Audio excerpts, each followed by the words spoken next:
Egyptian President Abdel Fattah el-Sisi was at the White House today for talks with President Trump. The meeting comes amid controversy in Egypt over el-Sisi's bid to extend his rule.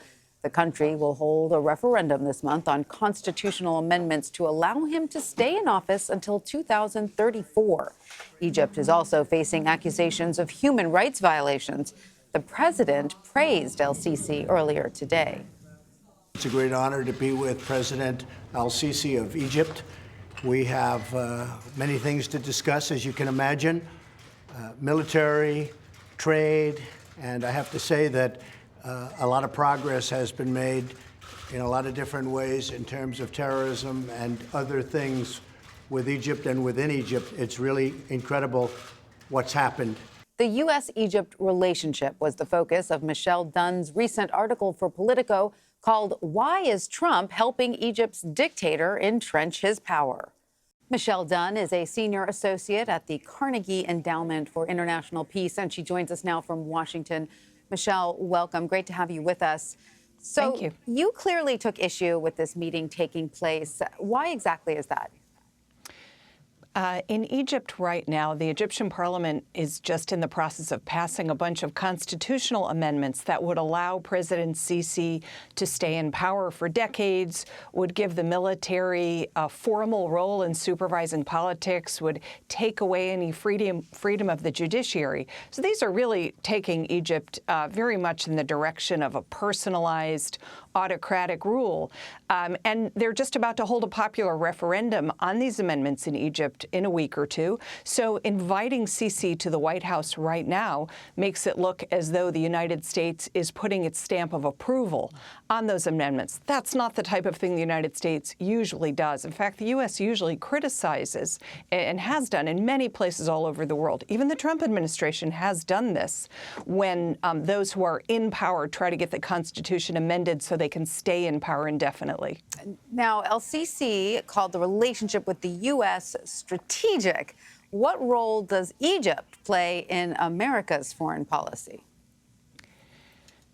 U.S. administrations, and certainly this is true of Trump, tend to see Egypt primarily as a peace partner to Israel. Of course, the two countries have had a peace treaty for 40 years.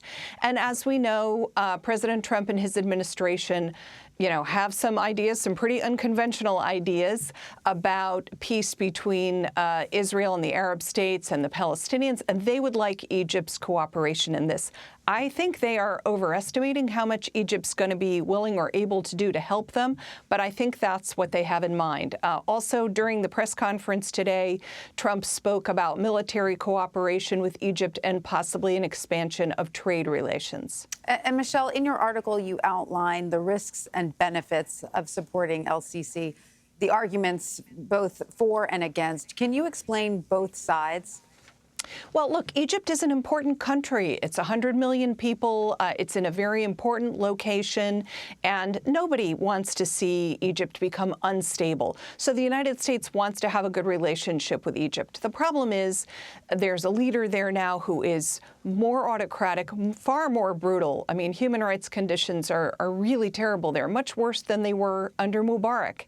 And so, he's taking the country in the direction of possible instability. We see other countries near it blowing up. Algeria, Sudan, right now are having uprisings. So it's a dangerous situation, and it doesn't help for the United States to say that it's fully behind an authoritarian leader with Egypt, in Egypt. I mean, it's possible for the United States to have a good relationship with the nation of Egypt and to support the people of Egypt without going so far as to saying that we support Sisi staying in power indefinitely. I mean, he's breaking even all his own promises to the Egyptian people to leave office after 2 terms. And as you mentioned earlier, Michele, Egyptians are set to vote on extending el-Sisi's term later this month. There are also constitutional amendments on the ballot, as you mentioned.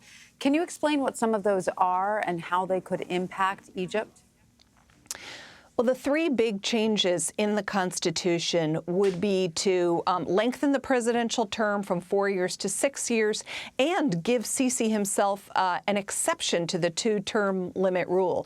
By 2022, he would have served 2 terms, but this would allow him to stay in for an additional 2 terms, so until 2034, very far into the future.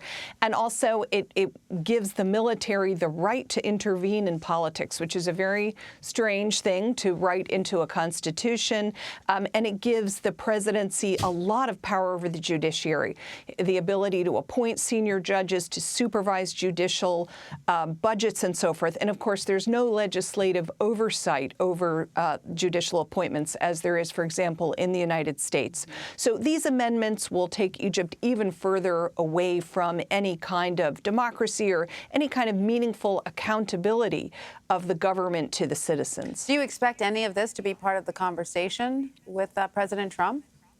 Well, no, it seems it was not. In their press availability, at the very end, a journalist asked President Trump if he supported Sisi's efforts to keep himself in power. And Trump initially said, well, he's doing a great job. And then Trump said, well, I don't know about the efforts, but he's doing a great job, which suggested that, possibly President Trump didn't even realize, wasn't even briefed on what was going on inside of Egypt with these constitutional amendments and the fact that his invitation to Sisi, Sisi is using that to say to Egyptians, Trump is fully behind me. Right. All right. Michele Dunne, thank you so much. We really appreciate your time. Thanks for the invitation, Tanya.